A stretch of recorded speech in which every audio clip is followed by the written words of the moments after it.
Fala galera, beleza? Seguinte pessoal, a gente vai estudar essa parábola agora, que ela é muito interessante. E é o seguinte, embora sejam pouquíssimos versículos que tem nessa parábola, o significado por trás do que realmente Jesus disse nessa parábola é muito profundo. E é o seguinte pessoal, essa parábola então está lá em Mateus no capítulo 13 e também Lucas, coincidentemente ou não, no capítulo 13. Então a parábola de hoje é o reino dos céus e o fermento. Vamos dar uma olhada aqui então, ó. Então Jesus contou uma parábola e ele falou assim, ó: "E contou-lhe então outra parábola. E Jesus falou assim, ó: O reino dos céus é como um fermento." Primeira informação que você armazena então, o reino dos céus é como um fermento. O que é o fermento, galera? É aquilo que faz crescer a massa. Então, o reino dos céus é como um fermento. Que uma mulher, olha o que aconteceu. Então, a mulher, né, tomou esse fermento e ela misturou com uma grande quantidade de farinha. Então, a mulher tinha lá o fermento, aí ela pegou esse fermento e jogou dentro de uma quantidade enorme de farinha. O que aconteceu? E toda essa massa ficou fermentada. Então, a mulher pegou, ela estava fazendo um pão. Aí o que ela fez? Ela pegou um fermento e misturou esse pouco fermento numa quantidade muito grande de farinha. É a coisa mais básica a se fazer, né? Você pega uma quantidade de fermento, a quantidade de fermento ela tem que ser muito menor do que a quantidade de farinha para você fazer alguma receita. Então ela pegou uma quantidade enorme de farinha e jogou um pouco de fermento. É isso que aconteceu. Então ela misturou uma grande quantidade de farinha com um pouquinho de fermento. E toda a massa ficou fermentada. Basicamente, então a gente já coloca na cabeça, né, a questão de uma padaria, por exemplo, né? A mulher está lá fazendo seu pão, ela pega então uma grande quantidade de farinha, pega um pouco de fermento e joga. Começa a sovar ali, né, a massa, e a massa, então, toda aquela massa fica fermentada. Então, embora seja uma pequena quantidade de farinha jogando numa quantidade, aliás, uma pequena quantidade de fermento jogando numa quantidade grande de farinha, vai fermentar a massa do mesmo jeito, embora a quantidade de fermento seja menor do que a quantidade de farinha. Então a massa ela ficou toda fermentada. E Jesus falou todas essas coisas à multidão por parábola. Nada que ele dizia, né? Nada que Jesus falava, ele falava sem ser por parábolas. E cumprindo-se então, né, o que fora dito sobre ele, que o profeta profetizou. Abrirei a minha boca em parábolas, proclamarei as coisas ocultas desde a criação do mundo. E aqui, pessoal, a gente também tem o versículo em Lucas. Em Lucas é ainda menor, né? Lucas fala assim, ó, mais uma vez ele perguntou: a que compararei o reino dos céus? Aí Jesus falou: é como um fermento de uma mulher que misturou com uma grande quantidade de farinha e toda a massa ficou fermentada.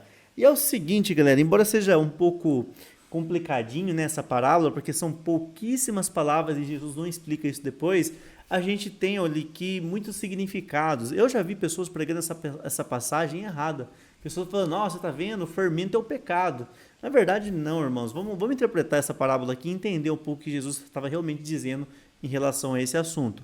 Vamos lá. Pontos importantes aqui. O contexto dessa parábola é o mesmo contexto da parábola anterior, que é a parábola do joio e do trigo. Aquela parábola que a gente já estudou, né, que o joio vai crescer junto com o trigo e depois na coleta, né, vai vir o anjo e separar o joio do trigo. Então a gente já estudou, é basicamente o mesmo contexto. E depois dessa parábola, então Jesus conta essa outra parábola, que é a parábola do fermento. Esses aqui são pontos importantes, quer dizer que o mesmo assunto basicamente englobam essas duas parábolas. Vamos lá, então a gente tem aqui ó, os elementos da parábola. Quais são esses elementos? A gente tem a mulher que está fazendo o pão, ó, tá aqui. A gente tem aqui o fermento, a gente tem aqui a farinha e a gente tem o reino dos céus. Esses daqui, então, são os elementos da parábola. E agora, pessoal, para a gente compreender melhor ainda essa parábola, a gente precisa entender o que era a farinha nos tempos bíblicos e o que era o fermento. Por que Jesus usou esses dois elementos, farinha e também fermento? Vamos começar a entender isso agora. Só que antes da gente avançar, né, e aprofundar um pouco mais sobre isso, a gente precisa compreender também os símbolos. O que significa cada uma dessas coisas, né? As pessoas acabam fazendo uma confusão enorme por não entender muito bem os símbolos. E os símbolos na Bíblia, na verdade, são coisas que tem no Antigo Testamento que remetem a algo, ou coisas que tem no Novo Testamento que remetem a uma outra coisa, a um significado espiritual, ou alguma outra comparação. Basicamente, os símbolos são isso. Então, um exemplo, ó, quando a gente fala assim, ó, a tampa da chaleira vai voar, né? Tipo, é uma expressão que usa para falar que o negócio vai estar bom. Então, na Bíblia tem muitas coisas dessa forma. Vamos entender aqui um pouco então, ó. O fermento geralmente não é toda hora. O fermento geralmente é um símbolo do pecado. A gente tem aqui a cobra. Nossa, a cobra está associada a Satanás. E a gente também tem o cordeiro que simboliza Jesus. Então você está vendo que os símbolos a gente já conseguiu associar? Então a gente vê lá fermento, opa, pecado. Tanto é que a Bíblia fala para fazer pão sem fermento, porque o fermento simboliza o pecado. A gente tem lá a cobra, opa, Satanás é a cobra. E a gente tem o cordeiro ali, que João Batista, em João capítulo 3, se não me engano, versículo 15, fala: eis que ali está o cordeiro de Deus, que tira o pecado do mundo. Então a gente tem símbolos na Bíblia, a Bíblia é carregada de símbolos. Vamos lá. Só que eu quero falar para vocês agora, pessoal, é que nem sempre esses símbolos representam aquilo que a gente está acostumado a aprender. Então vou dar um exemplo para vocês, ó. Na parábola do semeador, a semente é a palavra de Deus. Olha que interessante, na palavra do semeador, que a gente já estudou, a semente de Deus é a palavra. Já que agora, na parábola do joio e do trigo, a semente, o que é a semente? É o resultado. Aqui, ó, o resultado da semente são os servos de Deus. Então, assim, enquanto numa parábola a semente é a própria palavra, já em outra parábola a semente é os servos, os filhos de Deus, somos nós. Então, olha que diferença. Enquanto uma parábola, então, está tratando a semente como a palavra de Deus sendo semeada nos corações, na terra, agora já em outra parábola o resultado disso tudo, né? A semente em si é os filhos de Deus. Então você começa a entender que uma palavra ela pode mudar dependendo do seu contexto. Então vamos lá, mais exemplos. Ó. A serpente é algo utilizado de forma ruim. Você fala, nossa, a serpente está falando do diabo. Na verdade, irmãos, em algumas vezes a serpente, né, a palavra da cobra, da serpente, vai ser utilizado no sentido bom. Então aqui em Mateus 10 mesmo fala, né, para a gente ser astuto como uma serpente, ser astuto como uma cobra. Então assim, Jesus estava dando um conselho e ele fala, né, a gente tem que ser manso como um cordeiro, mas astuto como uma cobra. Então você está entendendo que a mesma palavra, o mesmo símbolo pode ser aplicado em contextos diferentes, de formas diferentes? Então cobra nem sempre vai ser Satanás. Semente nem sempre vai ser a palavra de Deus, às vezes vai ser os próprios filhos de Deus e não a palavra de Deus. E a gente está vendo aqui cobra, nem sempre é Satanás. Cobra às vezes pode ser utilizado no sentido de, seja astuto como uma cobra. Vamos lá, a gente tem aqui então o leão, né? O leão lá em Pedro, quando Pedro fala, né, que ele está ao nosso derredor, né? Ele usa a figura do leão. Então leão é usado como diabo. Porém, pessoal, avançando um pouquinho mais, o leão ele pode tipificar o próprio Cristo. Então você está vendo que o leão ele pode ser Satanás, mas o leão ele também pode ser Cristo, porque Cristo é o leão. Então ele é chamado, né, ele é comparado a um leão. O leão da tribo de Judá, né, galera? E então aqui a gente já entendeu, né, que os símbolos, então, a gente deve sempre interpretar dessa forma. Então não associe já de cara a farinha com o pecado. Nossa, então ela pegou o pecado e misturou com a massa. Meu Deus do céu, as pessoas fazem uma confusão enorme. A gente já viu que fermento aqui nesse contexto não tem nada a ver com o pecado, fechou? Galera, é o seguinte, fermento então, eu não vou explicar tudo para vocês porque o material já está muito bem explicadinho isso. Vamos lá, o fermento do Antigo Testamento, ele servia então em alguns rituais.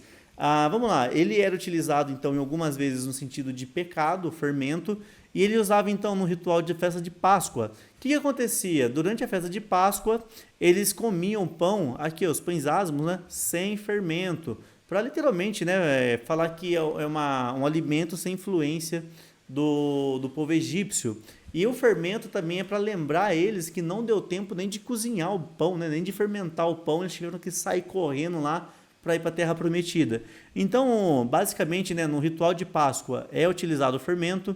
Na festa dos pães asmos, por 7 dias eles comiam pão sem fermento. E a gente também tem alguns sacrifícios aqui da lei que utilizavam o fermento. Então, o fermento é uma coisa muito importante, pelo menos aqui no Antigo Testamento. Ó. Já no Novo Testamento, segue a mesma ideia. No Novo Testamento, Jesus usa, né, para a gente não se alimentar do fermento dos fariseus. Olha que interessante isso, não se alimentar, né, do fermento dos fariseus. Está falando assim, gente, vocês não podem deixar as ideias dos fariseus entrarem muito na cabeça. porque senão vai fermentar a cabeça suas, aí vai crescer, vai explodir. Então, basicamente, né, o fermento dos fariseus que Jesus questiona é exatamente isso. Não poderia deixar aqui, ó, a representação, né, de uma influência negativa, corrupta, na cabeça das pessoas. E Paulo também usa aqui, né, o exemplo do fermento. E é o seguinte, galera, vamos avançar aqui um pouco, ó. Então a gente já viu um pouquinho sobre o fermento, né, que era usado nos tempos bíblicos para representar em algumas vezes como pecado. E por outro lado a gente também tem aqui a farinha, que é o elemento farinha. Então vamos lá, a farinha era usada no dia a dia ali do povo de Israel. Eles usavam a farinha para fazer bolo, para fazer as receitas. Algumas vezes utilizavam a farinha também, por incrível que pareça, até em tratamentos terapêuticos dos animais. Às vezes machucava, não tinha um remédio, jogava um pouco de farinha ali na pele do animal para ver se conseguissem, né, recuperar, alguma coisa do tipo. Então a farinha era muito utilizada também, além da alimentação, de um jeito medicinal ali, isso é o que eu posso dizer. Vamos lá, a farinha em si, ela representa a provisão divina, porque existem várias passagens, até coloquei aqui, ó, da viúva de Serepta, né, que vocês conhecem muito bem, a questão da farinha é relacionada à provisão. Então, enquanto o fermento é o pecado, a farinha é a provisão, é o guardar de Deus. Aqui eu coloquei para vocês, né, algumas vezes que usavam a farinha nos tempos bíblicos para alguns rituais. Na oferta de manjares, na oferta de cereais e na oferta das primícias. E é o seguinte, pessoal, vamos avançar aqui então. Ó. O simbolismo da farinha é justamente esse, é o sustento e vida, e pureza e oferta. O Novo Testamento, então, segue mais ou menos a mesma ideia. Eu vou avançar aqui com vocês agora, ó, porque eu quero fazer a interpretação dessa parábola. Vamos lá, a gente já compreendeu, então, o que era o fermento e o que era a farinha. Então, vamos começar aqui, ó. Essa primeira interpretação que eu coloquei é a interpretação mais... é a mais nada a ver, né? Que o pessoal usa muito para pregar, tudo, mas não faz muito sentido.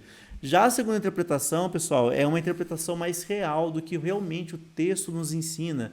Essa parábola aqui, basicamente, ela fala sobre os resultados.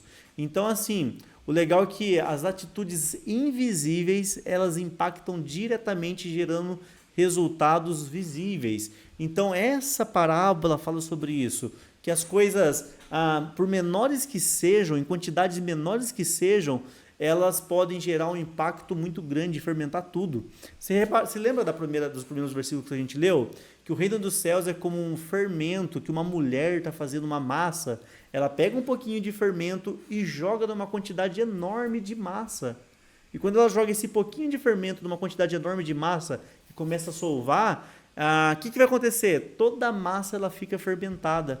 Então isso fala para nós que as coisas invisíveis, as coisas menores, quando colocado, né, em uma coisa muito grande, pode ainda fermentar e abalar tudo que está acontecendo ali. Então essa parábola, irmãos, ela fala para nós justamente disso, que das pequenas ações do dia que podem gerar um impacto monstruoso, um impacto gigantesco. Irmão, você para pensar, o evangelho foi assim, por isso que o próprio Jesus falou do reino dos céus semelhante a um fermento. Por quê? O evangelho começou, irmãos, num lugar bem pequeno. Era um impacto minúsculo que estava causando ali. Tanto é que os cristãos lá em Antioquia, se você ler lá em Atos, eles foram chamados a primeira vez de cristão ali em Antioquia. Se não me falha a memória, lê em Atos, capítulo 8, capítulo 9. A primeira vez que chamaram de cristãos. Por quê? Começaram o movimento ali em Antioquia, esse movimento foi crescendo e alcançou o mundo inteiro. Vocês estão entendendo a dimensão que é? As pequenas atitudes que geram grandes impactos. Essa parábola fala exatamente disso. Embora o fermentinho seja bem pouco, quando colocado numa massa, essa massa pode explodir, ela pode crescer e tomar proporções gigantescas. No reino de Deus, irmãos, uma atitude pequena, ela pode ser beneficiada, ela pode ser gerada e gerar uma grande explosão de resultados. Então, o reino de Deus, irmãos, é exatamente isso. Às vezes as pessoas esperam um resultado grande, né? Fazer coisas gigantescas. Na verdade, as suas pequenas atitudes do seu dia a dia, no seu cotidiano, podem gerar um resultado enorme. Aqui eu coloquei para vocês, ó, tem a nível de comparação para a gente entender, né? Uma das interpretações aqui, ó. Imagine uma seguinte cena. Uma mulher trabalhando numa padaria, ela pega o fermento, que é usado para crescer a massa, ela pega esse fermento e ela coloca numa grande quantidade de farinha. Foi o que eu falei para vocês. Ela pega ali, né, vamos pegar uma gotinha Vamos pegar igual quando a gente vai fazer arroz, né? Pega só um pouquinho de sal e joga. Ela pegou ali, né? Uma mãozinha ali de fermento e jogou numa grande quantidade de farinha. Pouca coisa. O que aconteceu então? Então o pão começou a crescer muito, muito mais do que precisaria. Assim é o reino de Deus. Irmãos, vamos lá, né? Quando você está fazendo um arroz na sua casa, você pega a mesma quantidade de sal para a quantidade de arroz? Para pensar, você não faz isso. Você pega uma pitadinha de sal ali, joga no arroz e pronto. Você não põe na mesma proporção. Quando você está fazendo uma carne, por exemplo, você não pega também uma quantidade de sal. Ah, a carne tem 2 quilos. Ah, você tem 2 quilos, então vamos usar 2 quilos de sal. Não é na mesma proporção. O reino dos céus, irmãos, é a mesma coisa. Às vezes as pequenas ações do nosso dia a dia geram impactos gigantescos no reino dos céus. Então vou dar uns exemplos mais práticos aqui para vocês. Ó. Vamos deixar isso mais palpável, né? Irmãos, essa parábola fala também sobre resultados. A nossa vida cotidiana, ela deve ser literalmente, né? Ela deve ser literalmente exposta para quê? Para que o reino dos céus vá crescendo. Até coloquei para vocês aqui, ó. Nessa parábola, então, a mulher, ela representa os filhos de Deus, a igreja. Então a mulher, ela é a igreja. E ela precisa, né, do fermento, que são as atitudes. Então as atitudes ali, né, que a igreja tem, nós vamos fazendo, essas atitudes vão gerando ali o quê? Literalmente, ó. Ela é misturada, né, com uma quantidade de farinha, que é as coisas desse mundo, e as nossas atitudes elas vão crescendo e as pessoas vão vendo. Então essa parábola, irmãos, para a gente finalizar essa aula, fala sobre isso. As pequenas coisinhas que podem gerar um impacto grandioso. As coisas invisíveis que fazemos que geram impactos visíveis. É sobre isso que essa parábola nos ensina. E algumas lições aqui importantíssimas sobre essa parábola. A primeira lição, irmão, o pequeno pode ser poderoso, né? Coloquei aqui o que a gente já vem falando, né? As pequenas atitudes, elas podem gerar impactos gigantescos. A segunda lição, o crescimento espiritual, ele é invisível, mas ele é transformador. Então ali, depois que você pegou o fermento, jogou na massa, na farinha, aí você começa a solvar ali, o que vai acontecer? Você nem vai ver o fermento mais. O fermento ele fica invisível, você não vê ele. Porque ele misturou com a massa, ficou uma mistura homogênea. Então o que acontece? Conforme você vai mexendo, o fermento você já não vê mais, porque está misturado com a massa e a farinha. A farinha, né, formou uma massa ali, e você não vê mais o fermento. Então assim, é uma coisa invisível, mas está gerando um impacto transformador, um impacto lindo, né, de forma visível. Então assim deve ser, irmãos, as nossas atitudes. Nem sempre vai ser visíveis, mas quando for visível que seja algo bom, porque vai gerar transformações grandiosas. Vamos descer aqui um pouco mais, ó. As influências do reino de Deus, ela é pervasiva. Então aqui eu coloquei toda essa explicação para vocês aqui, ó, em relação a isso. Quarto, a paciência, ela é essencial no crescimento do reino. E a quinta lição que a gente aprende, o reino de Deus ele transforma tudo que toca. Então é o seguinte, galera, para a gente finalizar essa aula aqui, ó, sempre tenha em mente, essa parábola ela fala sobre as atitudes invisíveis que geram resultados visíveis e as pequenas atitudes que geram impactos grandiosos. Então vamos deixar isso mais palpável, né? Quando você lê a Bíblia, quando você jejua, quando você ora a Deus, são pequenas atitudes que a gente faz no dia a dia que geram um impacto profundo na nossa vida. Eu vou dar um exemplo, eu sempre gosto de falar esse versículo, que é aquele lá que o próprio Salomão fala, né? Jogue teu pão sobre as águas, depois de muito tempo o achará. O que quer dizer isso, né? Você gera uma atitude pouca, é uma atitude boba, né? Você joga o seu pão sobre as águas, depois de muito tempo você vai achar esse pão. Irmãos, ali o texto está falando sobre a oração. A oração é dessa forma, você faz a tua oração, você joga o teu pão sobre as águas e depois de muito tempo você vai colher aquilo que você plantou. Então a lei da semeadura funciona demais, principalmente na oração. Então você ora hoje, você pede algo para Deus, pode ter certeza, uma hora você vai receber. Vou dar um exemplo, irmãos. Muitas coisas que eu vivo hoje é resposta de oração de muitos anos atrás. Então eu sempre orava para Deus, Deus me dá um filho, me dá uma casa. E hoje eu vivo, irmãos, com tudo isso que eu pedi. Porque lá atrás foi plantado, lá atrás foi orado e hoje a gente colhe justamente aquilo que foi plantado. Então, a oração, irmãos, é literalmente isso que Salomão falou, né? Você joga o teu pão sobre as águas, você continua jogando o teu pão sobre as águas, e depois de muito tempo você vai encontrar. Então, são as pequenas atitudes invisíveis que você faz só no seu quarto lá, de boa, que você vai colher resultados transformadores visíveis. Então, os resultados que a gente vive hoje é resultado daquilo que a gente plantou no passado. Então, essa parábola, irmãos, ela é muito interessante e reflita sobre ela. Tudo que eu falei para você aqui é uma interpretação dessa parábola. É uma de 1000 interpretações que você pode ter. Só que eu espero que essa interpretação, esse modo de enxergar esses versículos, essas palavras de Jesus, talvez a visão que você tinha sobre isso não é a mesma que eu estou te passando agora. Mas com base nisso que eu falei para você, você vai começar a meditar mais e vai ver que as suas pequenas atitudes podem gerar resultados enormes. Essas suas pequenas atitudes podem gerar resultados impactantes. Então não precisa ser muito. Um pouquinho de fermento no meio de uma massa pode gerar então uma massa toda fermentada, onde todo mundo será beneficiado, beleza? Então é isso aí, galera. A gente se encontra aí na próxima aula, onde a gente vai estudar. Vamos dar uma olhada aqui, ó. Mas na verdade, a gente já até estudou essa aula, né? A gente vai estudar mais uma aula aqui, mais outra parábola. Eu acredito que vai ser sobre a rede lançada. E a gente se encontra lá então, beleza? Até mais e tchau, tchau.